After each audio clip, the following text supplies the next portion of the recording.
Al cap d'una estona, l'home, d'elevada estatura, molt prim i demacrat, amb signes evidents d'un envelliment prematur accentuat per l'extracció de les dents de l'arcada inferior, hi aparegué.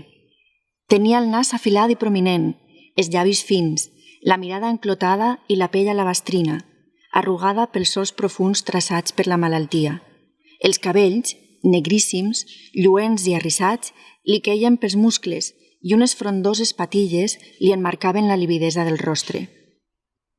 Les mans, ossudes, quasi li aplegaven als genolls i la grandària dels peus s'intuïa desproporcionada.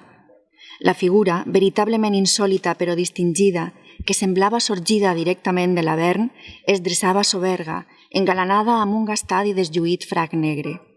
Enmig d'un silenci deferent, Paganini, sense partitura, enlairà el Guarneri del Gesù, del 1742, el seu instrument predilecte, tot i els Stradivarius i Amati que posseïa, i se'l col·locà tranquil·lament sota el mentó.